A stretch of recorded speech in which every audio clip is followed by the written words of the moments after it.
Les gens attendent la magie. Les gens attendent la chance. Les gens ont les idées dans leur tête qui ne sont pas dans la Bible. Les gens attendent les dons, les faveurs, la chance. Il y a même les gens qui attendent que quand s'ils prient pour le transport, ils vont trouver l'argent en route qui est tombé de la poche de quelqu'un. Et ils vont dire, ouais, le Seigneur a vraiment... Presque tout le monde veut que Dieu les bénisse. C'est que plusieurs qui sont à l'attente des grandes bénédictions de Dieu, des grandes faveurs de Dieu, ignorent. C'est que celui qui veut être béni par Dieu doit offrir quelque chose que Dieu peut bénir, sur lequel les bénédictions de Dieu peuvent tomber. Il y a une femme qui est venue rencontrer Élisée. Il a dit à Élisée, mon mari était endetté et on est venu prendre mes enfants en gage. Élisée lui a demandé que tu as quoi à la maison? Tu vois, même si Dieu veut te bénir, la question c'est d'abord, tu as quoi? Même si Dieu veut te sortir des problèmes, la question c'est, tu as quoi? On présente à Dieu un objet sur lequel ses faveurs sur nous peuvent se manifester. On donne à Dieu une matrice dans laquelle il peut ajouter l'ingrédient de ses bénédictions, de sa bénédiction et de sa faveur. Et c'est ce que le travail apporte. Le travail de chaque croyant offre à Dieu un domaine et un forum de bénédiction et de faveur. Si on prie, Seigneur, bénis-moi, Seigneur, fais-moi faveur, Seigneur, accorde-moi ta faveur, et on ne fait rien, on ne va avoir rien.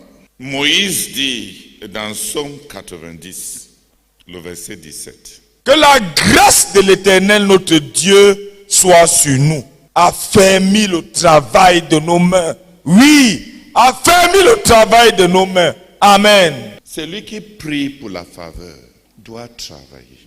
Parce que la faveur de Dieu va agir sur le travail que tu fais.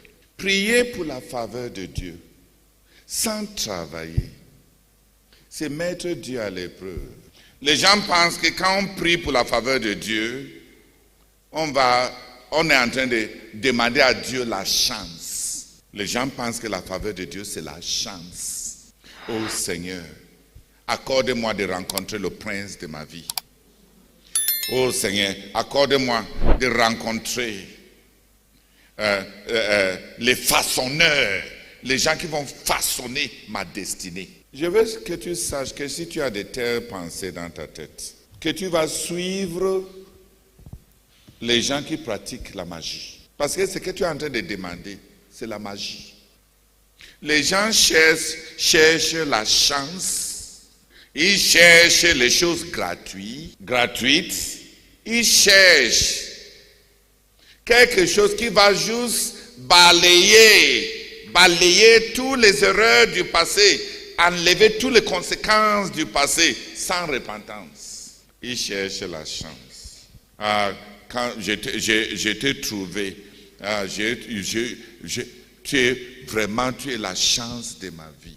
Et je rencontre beaucoup de gens comme ça qui ont de telles pensées. C'est parce qu'ils ne connaissent pas Dieu.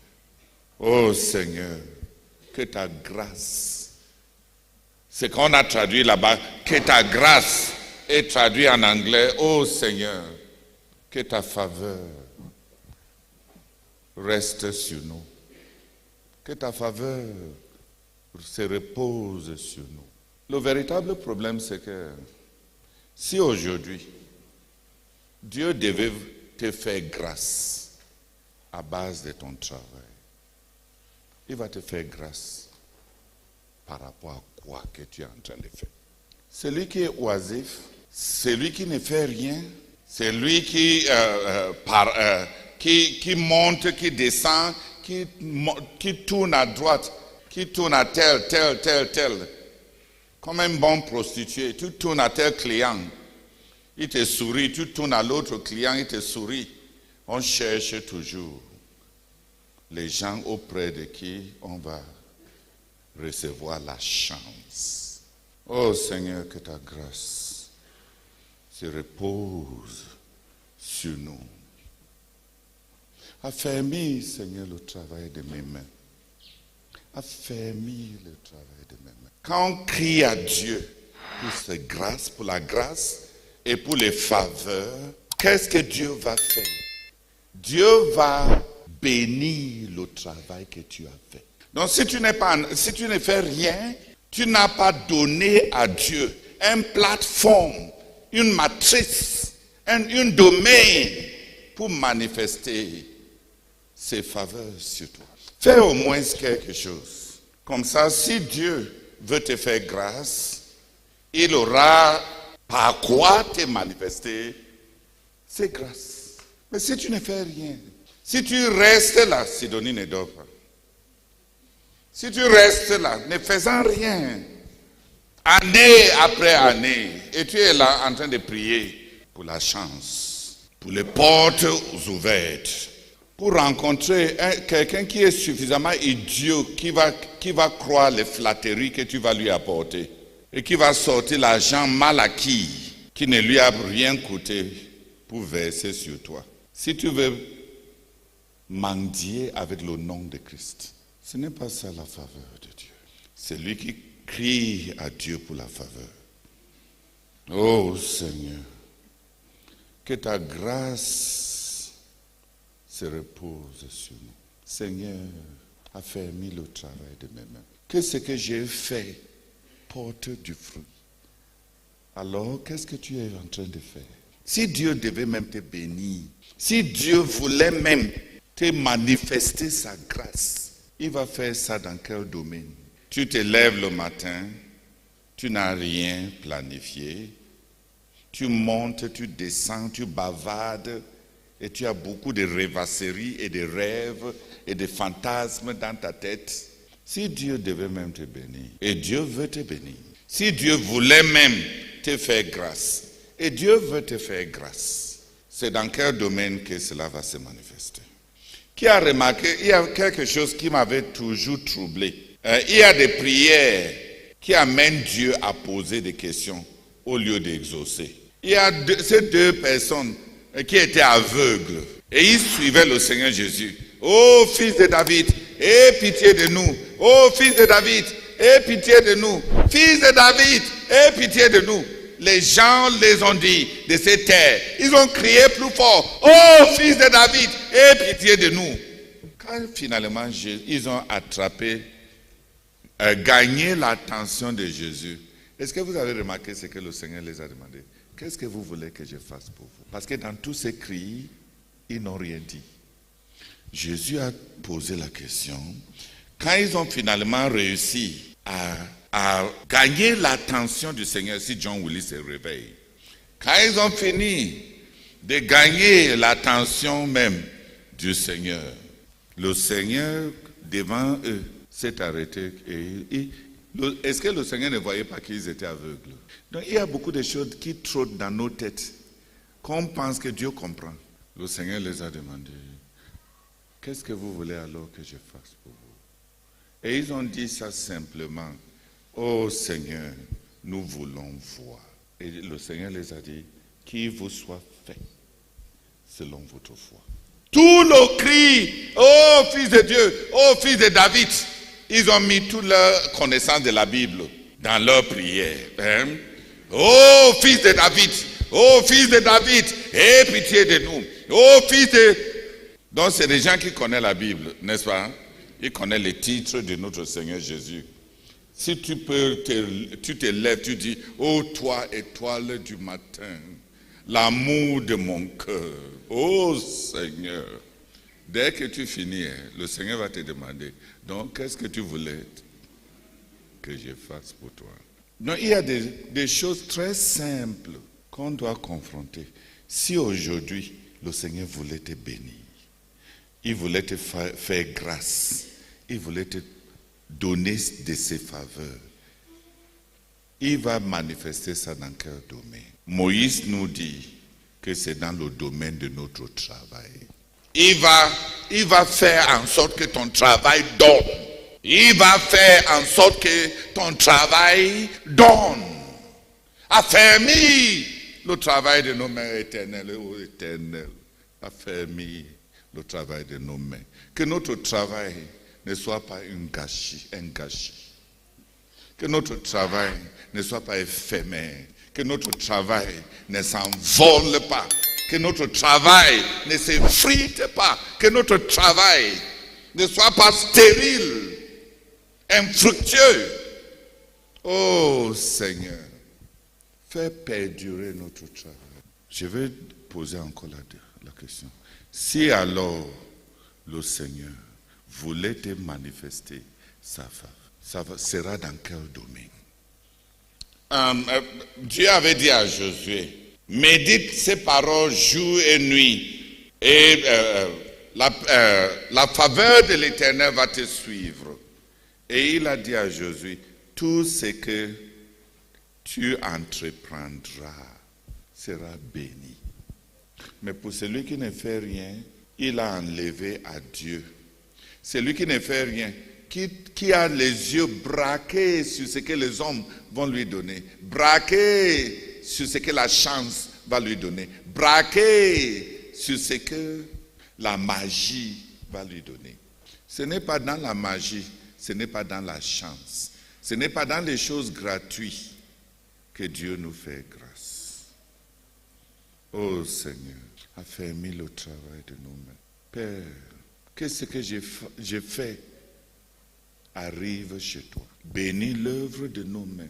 Et si Dieu devait alors te manifester sa miséricorde, si Dieu voulait vraiment te bénir, qu'est-ce que tu es en train de faire qui va donner à Dieu c'est en quoi et c'est par quoi te manifester sa grâce?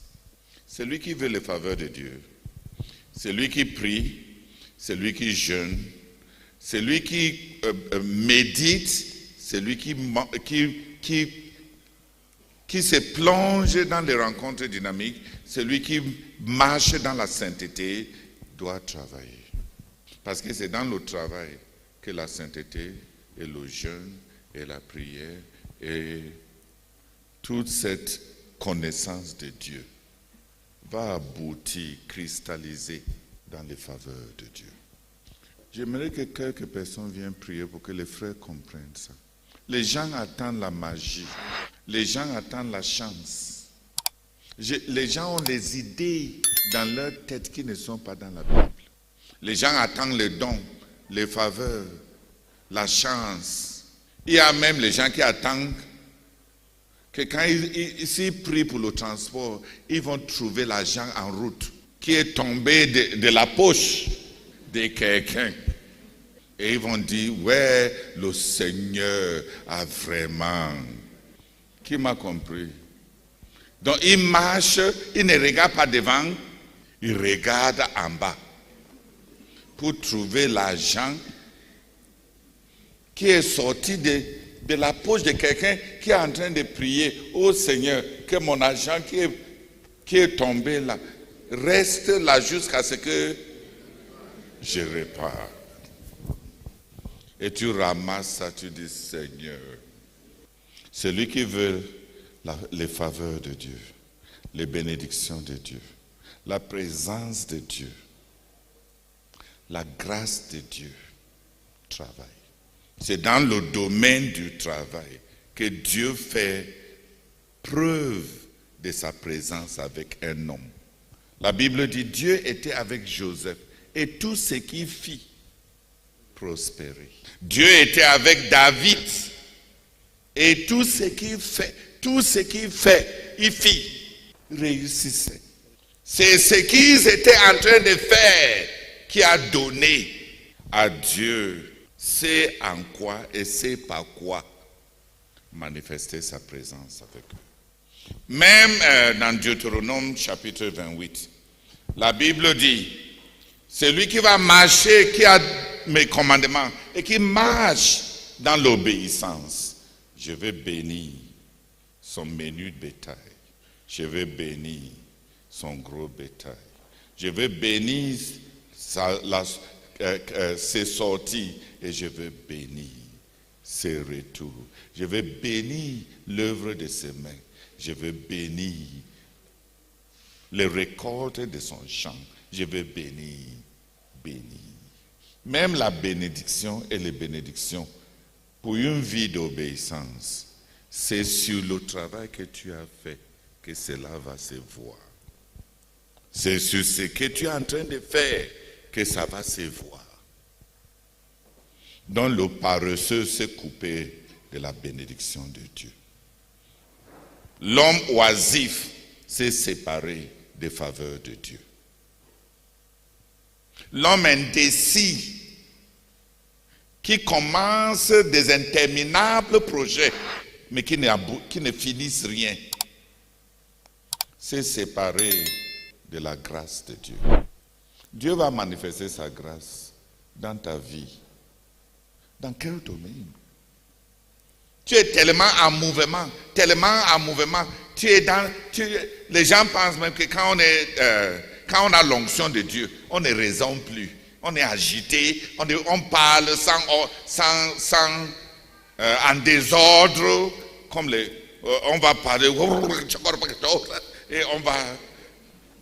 Plus tu ne contrôles rien de ce que tu fais, plus on pense que tu es sous onction. Alors que la Bible dit que l'esprit des prophètes est sous le contrôle des prophètes. Si tu montes, tu descends, tu fais le bruit et tu veux que le Seigneur te bénisse, ces bénédictions-là vont se manifester dans quel domaine? Que quelques personnes viennent prier pour que Dieu sauve notre peuple de l'arrière-plan des superstitions et des sorcelleries des gens qui attendent juste que la chance les arrive, que les hommes les regardent, que les dons tombent sur eux. Une pensée d'un peuple qui a un arrière-plan d'occultisme, de spiritisme, et qui ne connaît pas comment Dieu travaille. Que celui qui veut les grâces de Dieu et les bénédictions de Dieu travaille. Ça va donner à Dieu c'est en quoi, c'est dans quoi, c'est par quoi te bénir et te manifester ses faveurs. Ne te prive pas des faveurs de Dieu en étant oisif et paresseux.